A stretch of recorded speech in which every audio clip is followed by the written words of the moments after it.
Devant ton Seigneur, Père. C'est pour nous une occasion de reconnaissance et de joie de nous retrouver en ces lieux pour t'adorer, mon Dieu vivant. Père bien-aimé, nous venons avec nos cœurs devant toi, parce que nous croyons, Seigneur, que c'est toi qui sais modeler cette terre épouse qui est notre cœur. Ainsi, mon Dieu, alors que ta parole va sortir de la sémence, laisse que, oh Dieu, il soit les germes qui vont germer dans notre cœur, Seigneur, afin de produire Jésus-Christ lui-même, qui est la promesse que tu nous as donnée aujourd'hui. Laisse que, Père, tu puisses oindre nos âmes, et par ta pensée, de sorte, Seigneur, que l'Idiot aussi de la chair puisse nous quitter. Amen. Et que nous puissions avoir la sagesse qui a de l'intelligence au Père, afin de connaître et de reconnaître les jours dans lesquels nous vivons. Bénis la présence d'un chacun, Père. Bénis nos âmes, alors que nous t'abandonnons ces quelques instants. Sois la conduite de ton esprit, au nom de Jésus-Christ. Amen. Amen.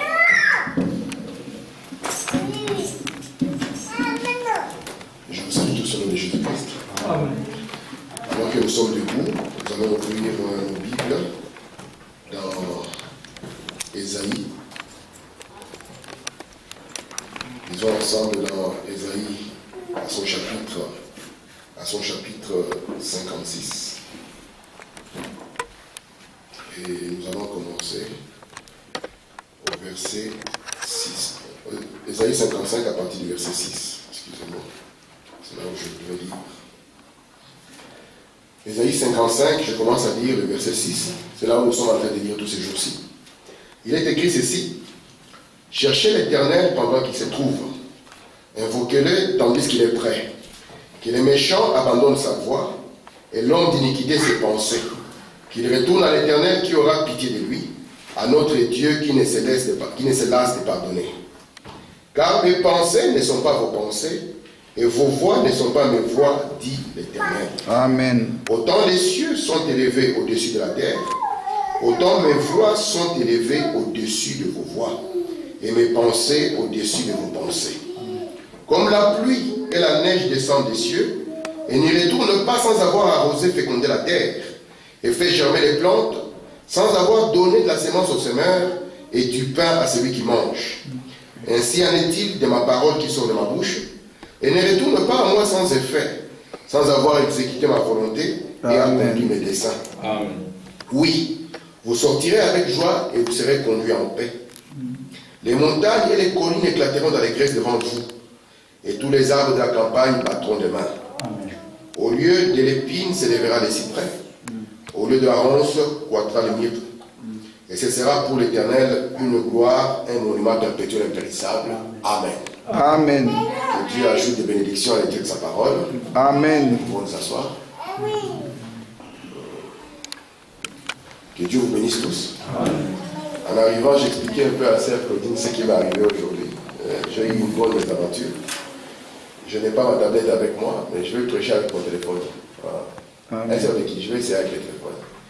Donc ce qui s'est passé, c'est la grande sœur de ma femme, elle est en Hollande, elle était venue à une conférence, et puis on s'est convenu qu'elle devait arriver à temps, à la gare Goudi. Donc du coup, moi je suis descendu pour venir la chercher, mais malheureusement elle n'était pas là. Donc je suis resté, et l'aide de l'église est arrivée. La tablette est restée à la maison. Mais j'ai les notes ici avec moi. Donc je vais lire, mais un peu plus doucement peut-être.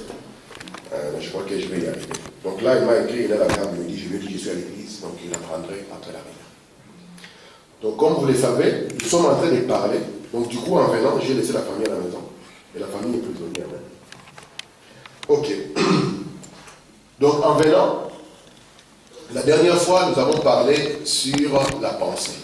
J'aimerais que vous soyez avec moi, afin que je ne puisse pas longtemps vous chercher. Nous avons parlé sur la pensée. Et nous avons montré l'importance de la pensée. Parce que la Bible, telle que nous venons de lire dans Ésaïe 55, c'est Dieu qui parle. Il dit, les pensées de l'homme et les pensées de Dieu sont complètement et totalement différentes. C'est vrai. C'est pour ça qu'il essaie de l'illustrer en disant, autant les cieux sont éloignés de la terre, autant les pensées de l'homme sont éloignées des pensées de Dieu. Et nous avons compris que quand Dieu a créé l'homme, il a mis en l'homme deux facultés pensantes. William Branham dit que l'homme pense avec son esprit. Et Frère Branham, paraphrasant la Bible, dit aussi que l'homme pense avec son cœur.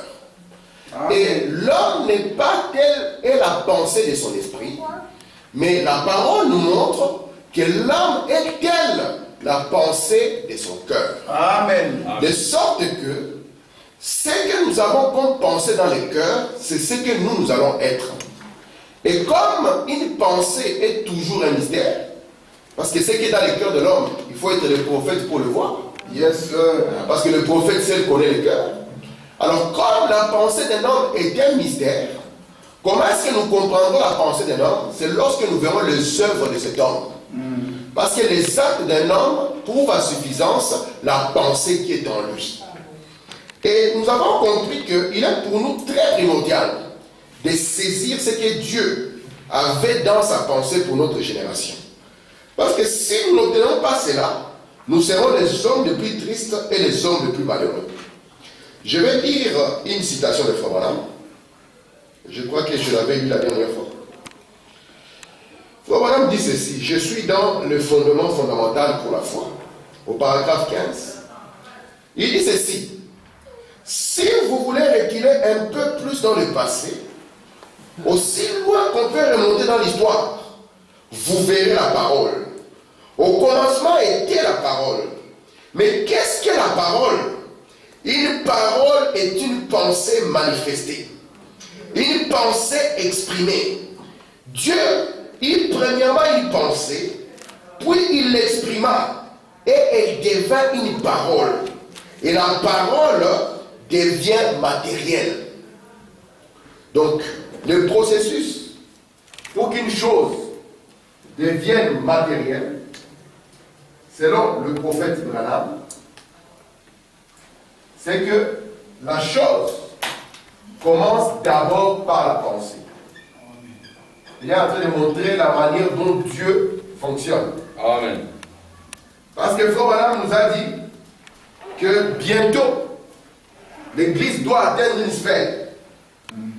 Et dans cette sphère que l'Église va atteindre, l'Église prononcera la parole.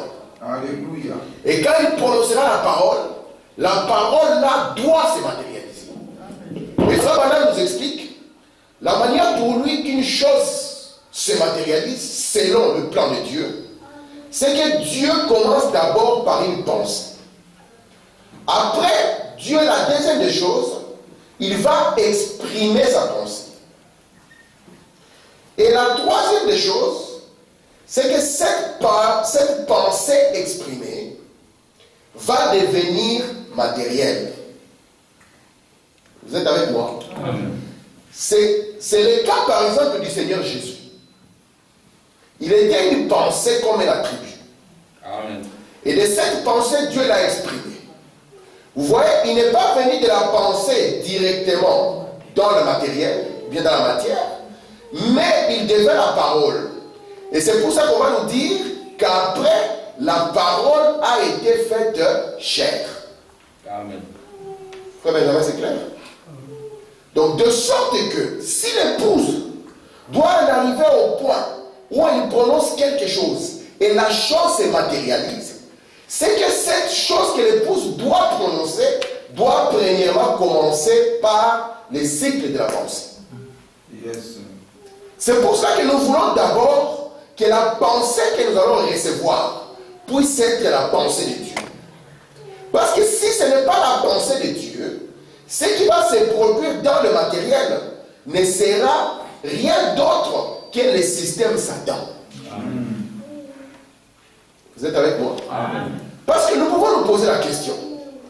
Tel que nous sommes ici, nous ne croyons pas que le diable est un créateur. Jamais.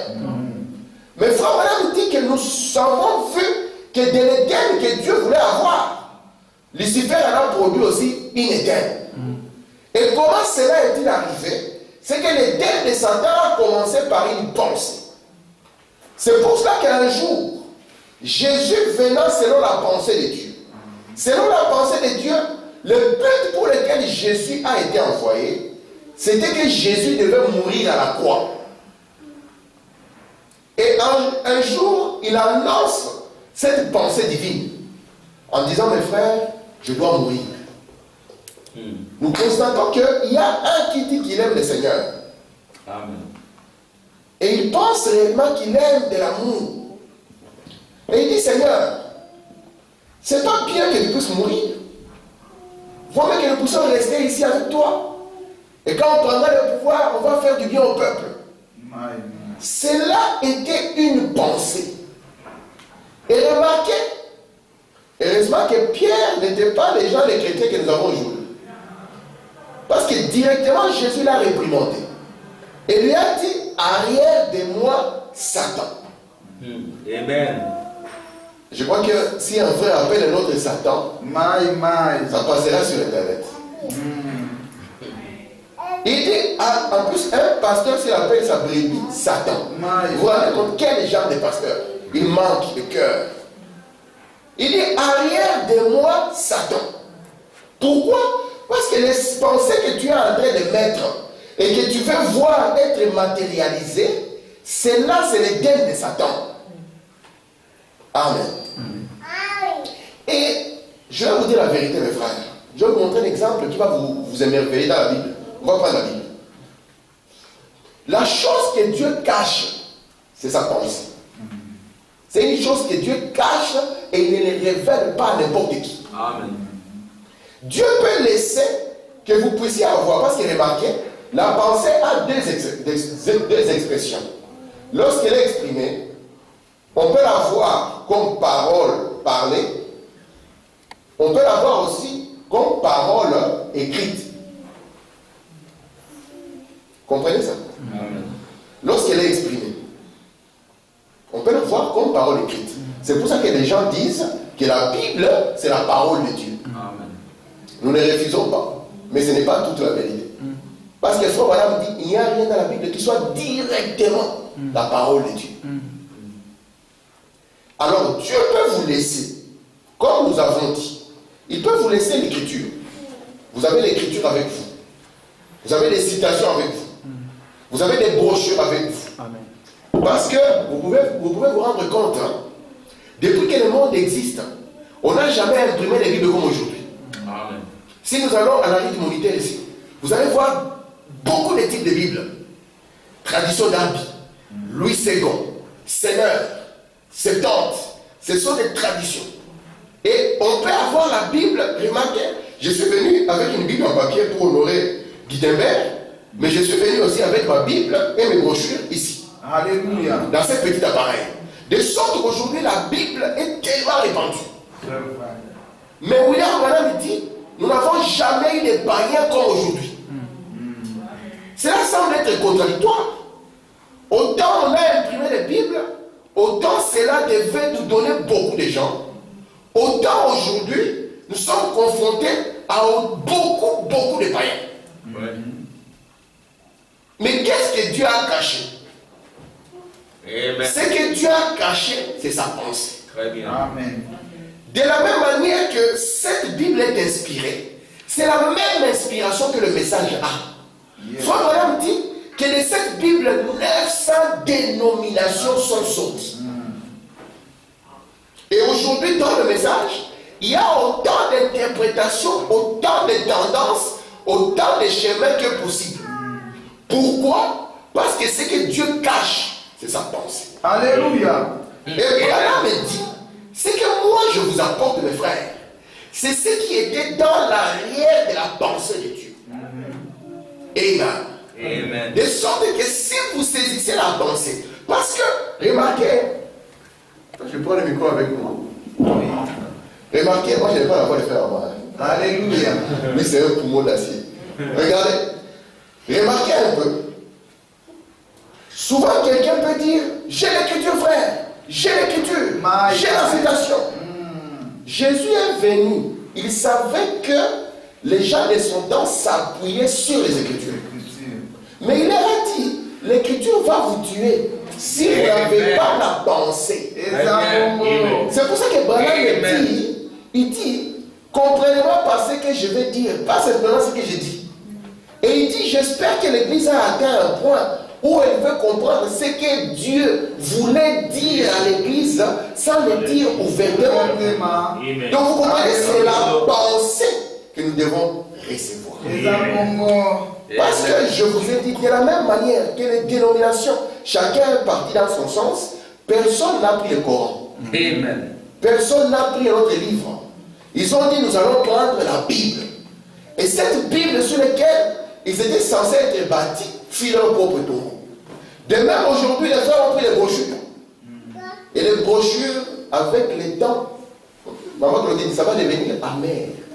Chaque jour qui avance, les brochures seront amères. Alléluia. On en arrivera au point où on va dire, soit Branham s'est contredit. On arrivera au point où on va dire, soit c'est un faux prophète. Ou on arrivera au point où dire, ah, voici ce que Dieu voulait dire à l'église sans le dire ouvertement. Pour lorsque nous prêchons, nous disons des choses pour que certaines s'en aillent. Même si nous restons deux ici, moi je ne craindrai pas. Non. Parce que je sais que c'est une possibilité. Yes, sir. Il dit que pour que d'autres réfléchissent. Amen. On s'arrête un moment pour réfléchir. Mais dans cette histoire, quelle est la pensée de Dieu? Alléluia. Si nous les hommes, nous cherchions la pensée de Dieu, nous ne serions pas dans des problèmes. Parce que Dieu, ce n'est pas quelqu'un qui travaille dans les hasards. Non. Je vous ai dit, Dieu c'est un planificateur. C'est une tête. C'est une pensée. Amen. Dieu, avant de faire quelque chose, c'est pour ça que Jésus a dit, quel est l'homme qui va bâtir une maison? Avant de commencer, tu t'assois d'abord. Tu mets les plans, tu calcules l'argent. Sinon, tu seras traité d'aventurier, que tu as commencé une histoire incapable de la finir. Il dit, quel est le pays qui va aller en guerre? Imaginez aujourd'hui, le président du Congo, Kabila, il se débat, on dit, je déclare la guerre aux États-Unis. Mais tout le pays va dire, papa, est-ce que on va dire, le président est malade, hein? Il faut le faire soigner. Parce que nous allons comprendre que ce n'est pas un monsieur qui s'est assis, qui a compté, peut-être qu'il a les deux machettes. Et que les États-Unis, eux, ont des grenades. Il n'y a pas match. Vous comprenez ça? Et Dieu, c'est quelqu'un qui s'est assis premièrement. Et quand il s'est assis, il a déployé toute sa pensée. Pas que le temps avance, il commence à penser, non. C'est pour ça que Branham a dit, arrive-t-il à Dieu d'échanger sa pensée au sujet de la parole? Il dit, niet. Parce que la parole, c'est cette pensée-là qui est exprimée. Amen. La pensée, c'est le Père, la parole, c'est le Fils. Donc, c'est la pensée qui engendre la parole. Amen. Tu comprends, papa? Amen. La pensée, c'est le Père. Et l'expression est le Fils. Vous êtes avec moi? Amen. Maintenant, je vais lire quelques citations de William Branham. Parce qu'aujourd'hui, j'ai dit, ce qui nous importe, ce n'est pas des milliers de citations qu'un homme peut avoir. Non. Vous pouvez l'entendre là en train de tirer, on appelle ça, moi j'appelle ça d'ailleurs, quand je vois un homme comme ça, je dis si on était dans la main, on devait arrêter un homme comme ça. Parce qu'on appelle ça dissipation des munitions de guerre. Il est en train de dissiper les munitions. Si vous voyez un militaire, on leur apprend une seule chose, c'est que les munitions ne tirent pas ça n'importe comment. Il faut qu'il y ait une urgence pour que tu puisses sortir tes munitions. Écoutez, frère Branham, mes frères. Je suis dans la parole faite chair que frère Branham a prêché le 3 octobre 54. Frère Branham dit ceci au paragraphe 203. Regardez Dieu, par son prophète Esaïe, un homme qui avait des hauts et ses bas, comme nous les avons, qui faisait des erreurs comme nous en faisons. Mais Dieu a rendu cet homme si obéissant, un prophète, que ses paroles, les pensées de Dieu, les pensées de Dieu s'exprimaient par les lèvres mortelles d'Esaïe. Un homme qui faisait des erreurs comme moi, avec ses hauts et ses bas, comme je les ai, comme vous les avez. Mais ces vases, abandonnés à Dieu, exprimaient la pensée de Dieu par des paroles.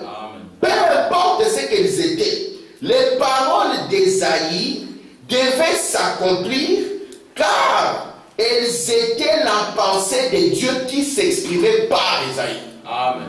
Il dit Esaïe était un homme avec des hauts et des bas. Un homme, si vous le regardez comme ça, vous allez penser que c'est votre ami. Il dit, mais c'était un vase abandonné. De sorte que ce qu'Esaïe disait ne pouvait jamais tomber. Amen. Un jour, le prophète Élie a regardé Jézabel.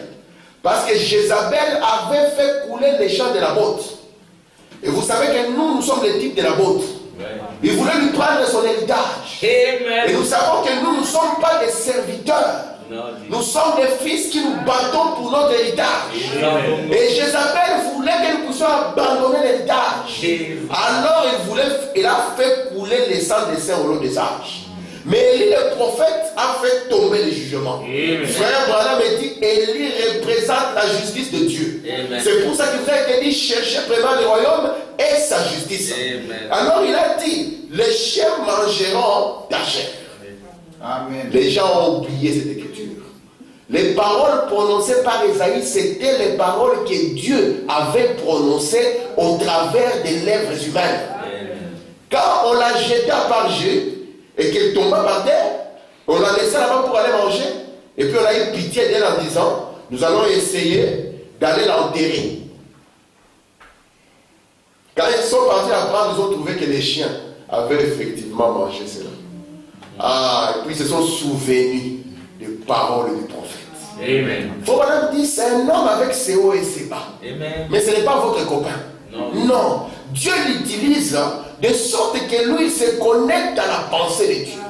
C'est pour ça que Branham va devenir amer. Parce que la pensée de Dieu au cours des âges est un choc.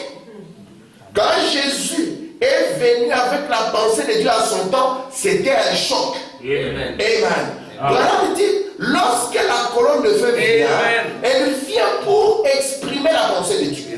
C'est pour ça qu'au temps de Moïse, lorsque la colonne de feu est entrée en scène, Moïse a écrit l'Ancien Testament. Amen. Lorsque la colonne de feu est revenue au temps de Paul, Paul a écrit le Nouveau Testament.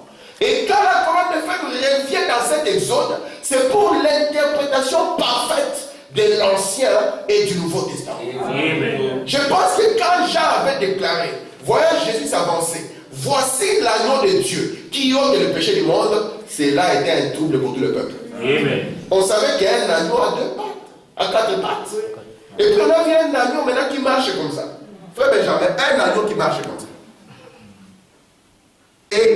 Amen. C'est pour cela, mes amis, si nous abandonnons Frère Branham, nous sommes fichus. Amen. Parce que nous allons commencer à chanter avec nos amis, la trompette de Dieu sonnera. Ba la la la la la la. Frère Benjamin, tu connais, non?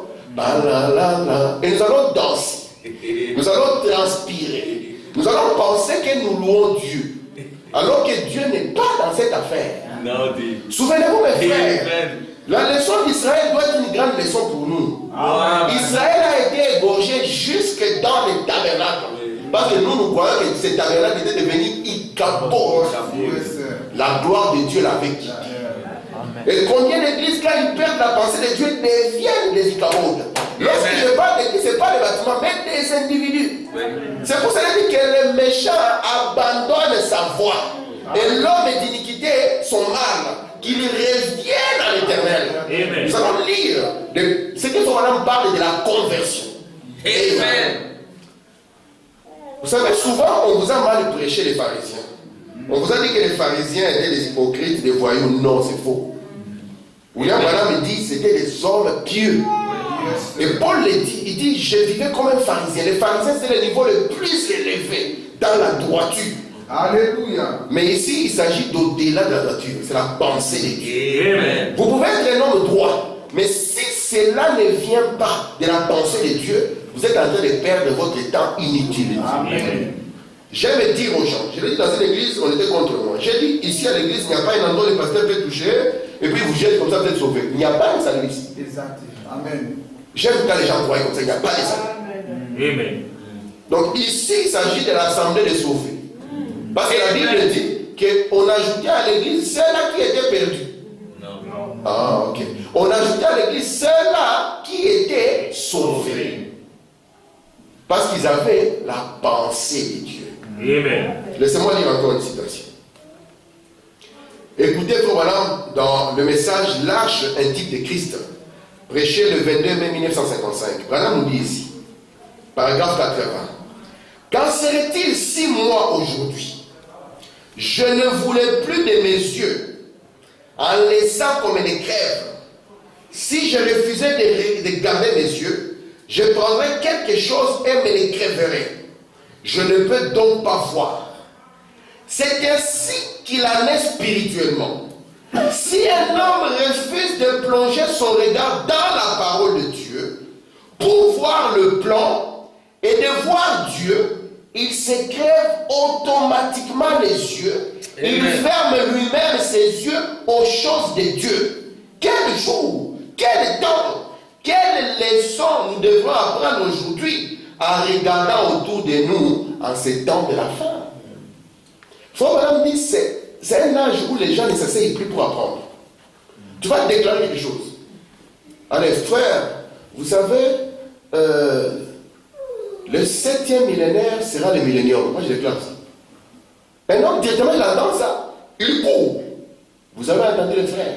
C'est une fausse doctrine. Un jour, j'ai prêché quelque part. J'ai dit, parce que souvent, je vais parler comme ça. Vous pensez que c'est moi qui parle, alors que c'est une citation que j'écoute en parlant. J'ai dit, vous voyez Jésus. En Jésus, il y avait Jésus. Alléluia. Ça a créé des problèmes. Vous voyez que tu connais.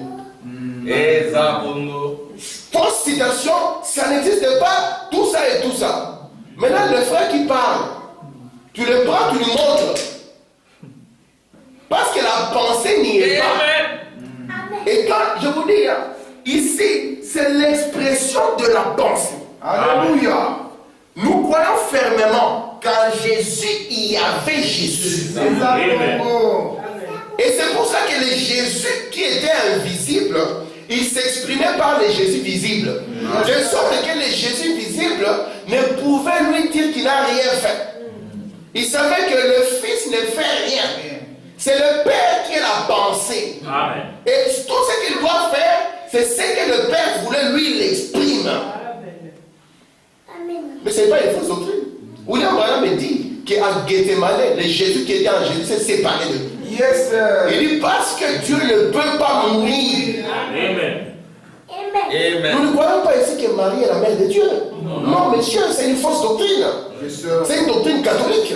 Mais quand vous apprenez aux gens que Jésus s'achète sa Dieu, mais vous faites de Marie la mère de Dieu. Amen. Amen. Gloire à Dieu. Alléluia. Amen. Amen. Tout ça à cause de quoi? Tout ça à cause de la pensée. Parce que si nous ne comprenons pas Dieu dans sa pensée, comment nous allons comprendre le plan de Dieu pour notre vie? Ça sera difficile. Autant parce que quand on a dit de la même manière que Dieu traite avec la terre, c'est la même manière que Dieu traite avec l'homme. Amen. Amen. On peut continuer? Amen. Est-ce que vous aimez ceci? Amen. Nous allons faire une petite... on va faire un petit check. Nous allons checker la Bible. Amen. Alléluia. J'espère que vous avez chacun différentes versions. Amen. Quelqu'un a une Bible d'Arby ici? Moi j'ai ma Darby, je l'ai laissé, mais j'ai une écrit Darby ici. On va lire d'abord dans 8 secondes, ensemble. Qui va lire pour moi? Qui se propose? Il faut venir à l'église avec sa Bible. Hein? Mais nous avons maintenant c'est inéchappable. Vous pouvez même la voir ici. Et la Bible est dedans aussi, n'est-ce pas? Et les messages. Si vous avez une carte SD, amenez-moi, je vais vous mettre beaucoup de messages de Frère Branham. Même en lingala si vous voulez jamais. Ici. Marc Arthur. Donc, frère Amar va commencer par Marc Arthur. Papa, prépare-moi 8 secondes. Tu as 8 secondes là-bas? Toi, tu as quoi? Hébreu. Ok. Toi, tu vas lire là-bas. Frère Benjamin, tu vas lire aussi. Ecclésiaste 3, le verset 11. Frère Amar va nous lire en premier. Et puis le frère Herbert va nous lire. Et enfin, le frère Benjamin va lire. Et puis moi, je vais lire. Moi, je vais lire la version d'Arby. Ecclésiaste 3, verset 11. Il fait toutes choses belles en son temps. Même il a mis dans leur cœur la pensée de l'éternité, bien que l'homme ne puisse pas saisir l'œuvre que Dieu fait du commencement jusqu'à la fin. Est-ce que vous comprenez ce qu'il dit là? Que Dieu fait toutes choses bonnes en son temps. On laisse ça. On dit là-bas dans cette version qu'il a mis dans leur cœur les pensées de quoi, du monde, hein? Non. Les pensées de l'éternité. Mais ceux-là qui ont la pensée de l'éternité ne comprennent rien. Ok. Laissons d'abord comme ça. Hein? Papa, tu peux lire. Verset 11, Ecclésiaste 3.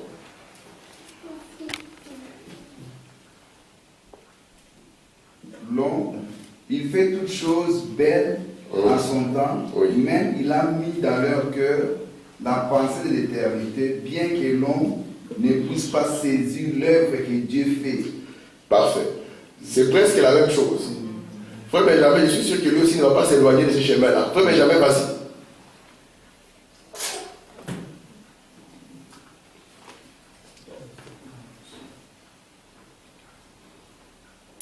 Il fait toutes choses bonnes en tout temps. Même il a mis dans leur cœur la pensée de l'éternité, bien que l'homme ne puisse pas saisir l'œuvre que Dieu fait du commencement jusqu'à la fin. Ok. Merci beaucoup, frère. Donc les trois versions sont très proches. Et je vais vous dire, ces trois versions sont fausses. Maï. Elles sont même pas fausses, mais très fausses. Alléluia. Ça ne correspond ni à la pensée de Dieu, ni à ce qui était dans la Bible des frères Branham. Je vous la lis d'abord en version d'Api. Écoutez-moi. Ecclésiaste 3, verset 11, version d'Api. Il a fait toutes choses belles en son temps. Il a mis le monde dans leur cœur, de sorte que l'homme ne peut comprendre, depuis le commencement jusqu'à la fin, l'œuvre que Dieu a faite. Je prends maintenant la version que Frère Branham utilisait, le King James. Alléluia. Vous lisez la même écriture. Il dit, il a fait chaque chose belle en son temps. Il a aussi mis le monde dans leur cœur, de sorte qu'aucun homme ne puisse trouver l'œuvre de Dieu qu'il fait depuis le commencement jusqu'à la fin. Vous voyez les deux extrêmes. Ici, on parle du pensée de l'éternité. Or, les pensées de l'éternité, c'est la parole de Dieu. Et c'est la parole de Dieu qui fait qu'aujourd'hui, quand nous tenons, nous voyons l'œuvre de Dieu du début jusqu'à la fin. Mais dans le cœur des autres, il a placé le monde. Et le monde consiste en des systèmes en faillite aujourd'hui. Qui fait maintenant que quand ils ouvrent leurs yeux, ils sont incapables de comprendre. Maintenant, si vous, sans le prophète, vous vous basez seulement sur une écriture comme ça, vous voyez que la Bible même peut être dangereuse. C'est écrit dans la Bible, papa, dans la Bible. Comme nous à l'époque, on était très courageux. On corrigeait la Bible avec le bic. Hein, maman Claudie? On avait une version qui était sortie au Congo, je ne sais pas s'ils voulaient trafiquer Apocalypse 17. Au jour de la voix du 7e ange, c'est répété plusieurs fois sur la ligne. Nous, on l'a corrigé au bic, papa. On ne peut pas laisser, c'est notre verset. Nous devons nous battre pour notre héritage. Amen.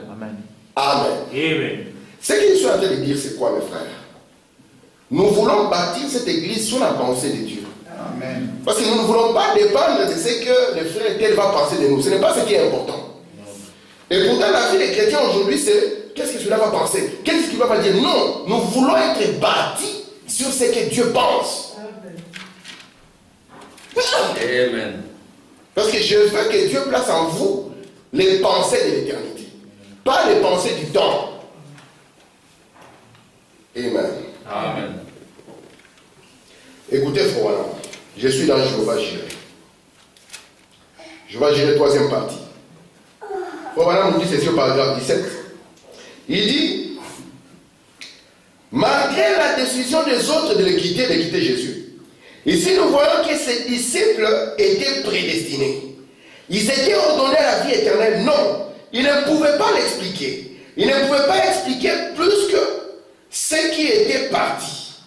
Il y avait quelque chose en eux.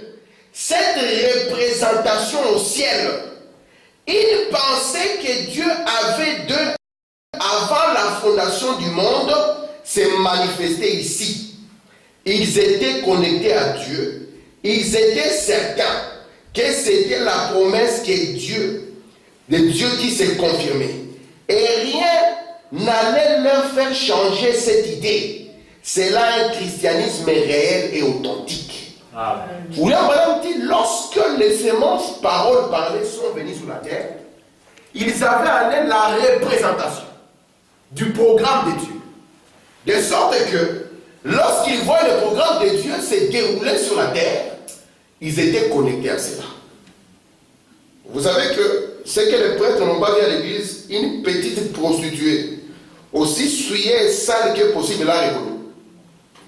C'est faux, madame, qui dit ça. Amen. Amen. Écoutez ce qu'il dit ici. Je suis dans Christ identifié de tous les âges, paragraphe 55. Les pharisiens, ils avaient un tout petit peu de lumière. C'était des braves personnes qui vivaient une bonne vie chrétienne, une bonne vie religieuse. Ils avaient un peu de lumière. Ils étaient organisés, ils avaient une prêtrise, ils avaient un peu de lumière, mais au fond de leur cœur, ils n'avaient pas de représentation éternelle dans la gloire. Ainsi, quand ils ont vu le surnaturel, ils disent, cet homme est Belzébul, un démon. Qu'est-il arrivé? Cela a éteint le peu de lumière qu'ils avaient. Amen. Écoutez son madame.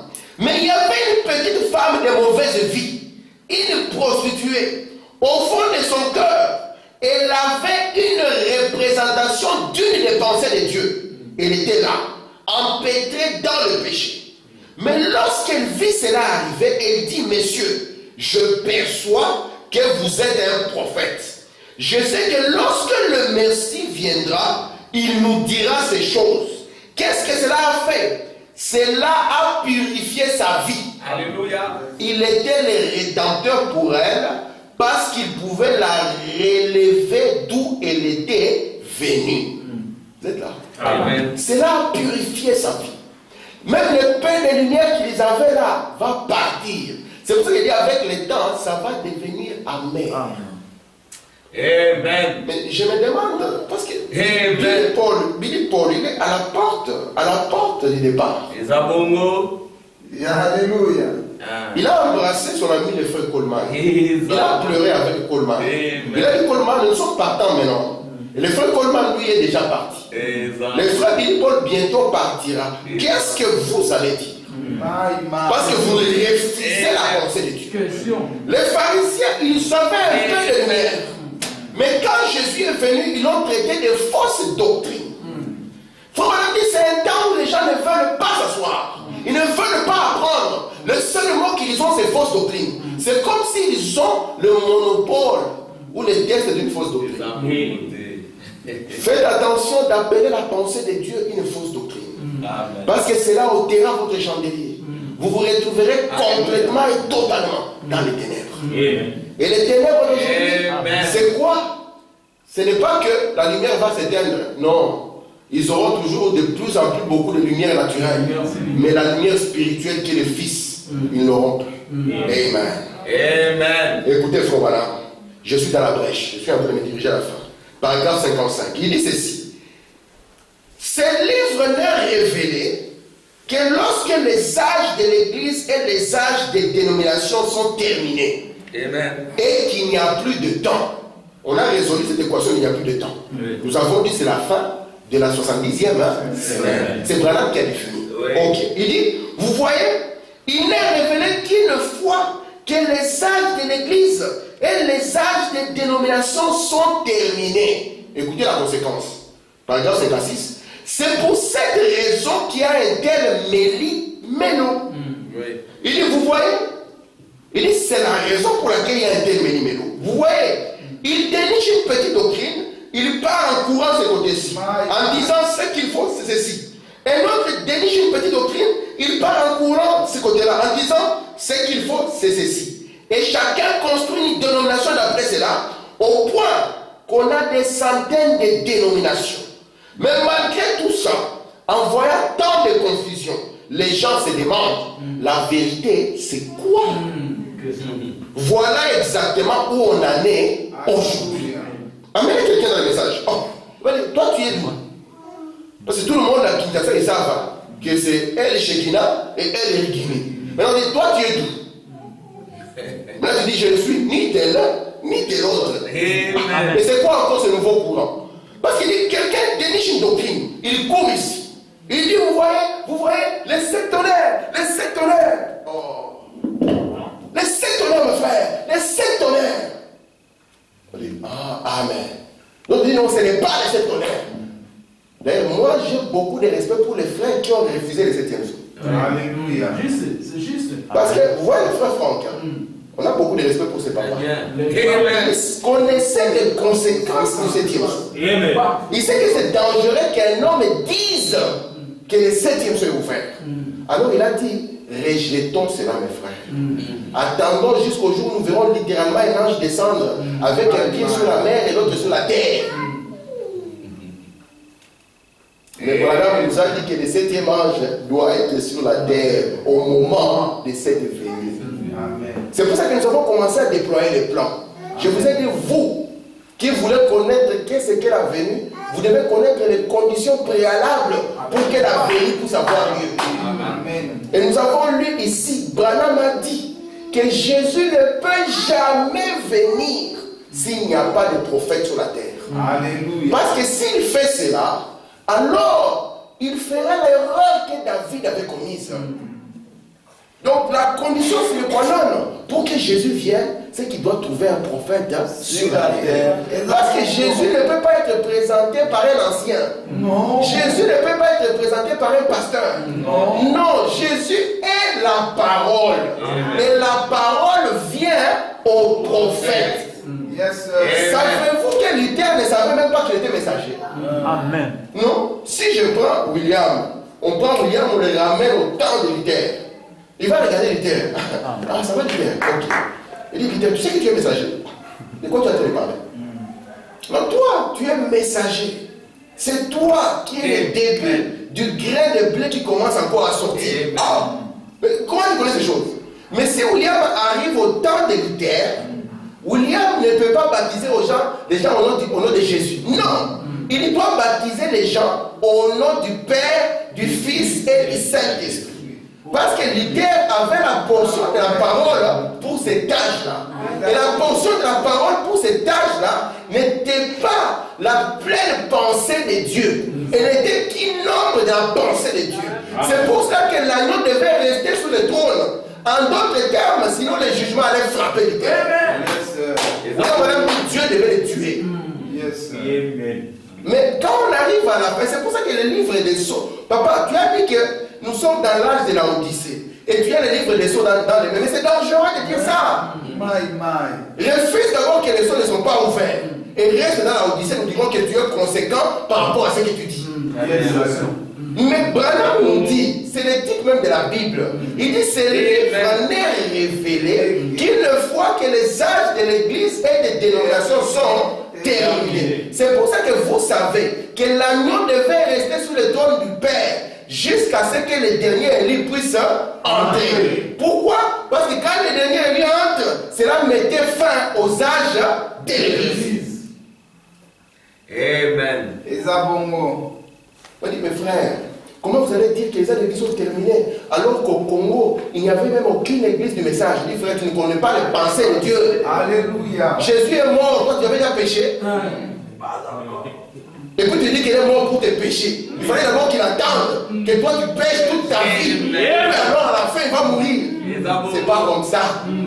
Les pensées de Dieu ne sont pas les pensées des hommes. Amen. Amen.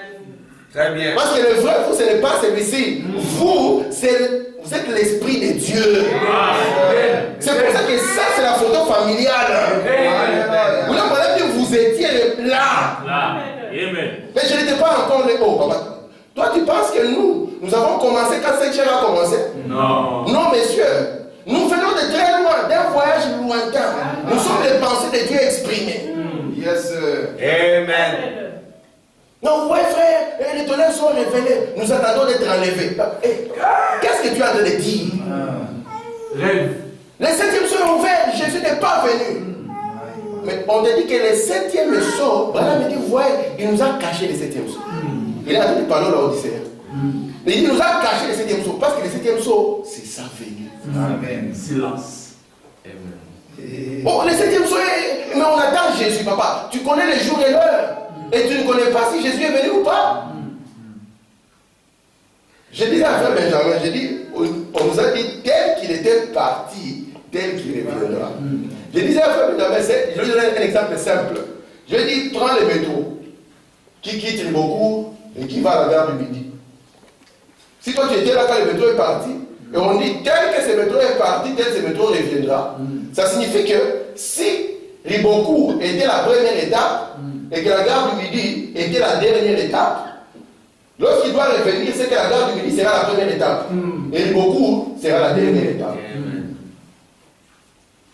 Et les gens n'ont pas vu ça. Ils voyaient seulement un homme sur la terre.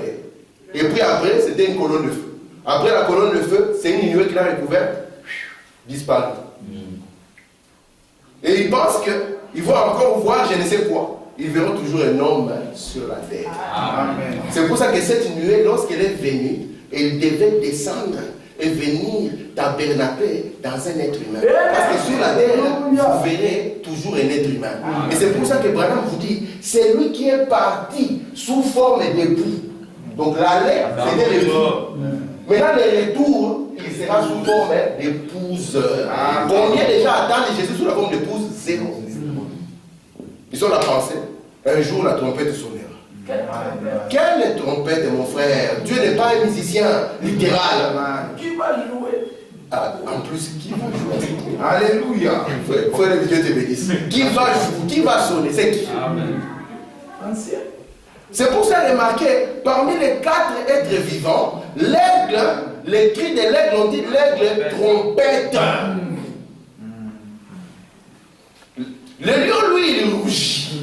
C'est pour ça que quand le lion rougit, nous savons que ce n'est plus l'aigle trompettant. Nous savons que c'est le juge suprême. Alléluia. Amen. Donc je crois que j'ai senti dans mon cœur le poids. J'ai dit, frère, après ça, je dois parler sur les plans complètement. Je vais prendre les types de la Bible, du zodiaque, je vais prendre tous les types, les fêtes, tout. Pour que nous puissions voir où nous en sommes. Parce que si nous posons la question à quelqu'un, dans la Bible, prenez la Bible en papier. Qu'est-ce que Branham dit? Où est-ce que nous en sommes dans la Bible en papier? Nous sommes où? Nous sommes dans Genèse, nous sommes dans Marc, nous sommes à quel endroit? Branham place nous dans la Bible. Revenons dans les zodiaques. Branham dit, nous sommes où? Alléluia. Entrons dans la pyramide. Branham, tu dis, nous sommes où? Quelqu'un qui dit, oh frère, les 7 tonnerres, ils sont révélés, mais la pierre de fête n'est jamais descendue. Il dit, mes frères, est-ce que tu comprends ce que tu dis? Branham t'a dit que si tu crois que nous sommes au temps de la fin, c'est que la pyramide est coiffée de 7 tonnerres. Tout ça pourquoi? Parce qu'il a peur de l'écriture qui dit que quand la pierre de fête descendra, elle frappera la statue, et quand il frappe la statue, ça sera au temps des Zénoërs et au temps des Coutiens. Il a peur de ça. Parce qu'il sait que cela fait met fin au temps des nations et l'église est déjà enlevée. Mais là, quand tu dis ça, tu dis non, non. Les tonnerres sont révélés, la pierre de fête n'est pas descendue. La pensée de Dieu. C'est ça, madame dit, lorsque nous ne prenons pas la pensée de Dieu, ça va, même l'épée de lumière que nous avons sera enlevée. Qu'est-ce qui va arriver dans notre Billy pour le décéder? Tout le monde va vous regarder, va dire où? Mais non, sagesse c'est là. Mais moi je dis, mais vous n'avez pas bien vu, commencez à voir d'abord Capernaum. Capernaum, c'est une ville où vous pouvez marcher à pied. Même les contestants de Branham commencent à voir par Capernaum parce qu'ils n'ont pas vu ce qui devait entrer dans les eaux. Branham déjà, ils sont vivants. Il dit beaucoup de coupures de journaux nous sont envoyés. Et voir combien beaucoup de maisons sont en train de s'affaisser dans cette côte ouest de plusieurs miles. Dieu te bénisse, frère. Alléluia. Oh, la pensée de Dieu. Frère Benjamin, si tu dis à cette montagne, ôte-toi de là et va là-bas. William Branham dit le premier grain, même s'il n'est pas à tes yeux visible, lorsqu'il descendait de la montagne s'est déplacée il y a longtemps. Les gens disent, mais c'est un faux prophète. Il n'y a pas de faux prophète. Alléluia. Amen. William Branham nous a amené la pensée de Dieu. Amen. Et c'est pour ça que nous devons quitter la pensée de nos anciens. Parce que ces pensées-là sont devenues des eaux amères. Amen. Regardez les résultats que ça produit. Qui aurait pu qu'on arriverait à un tel spectacle? Qui aurait pu?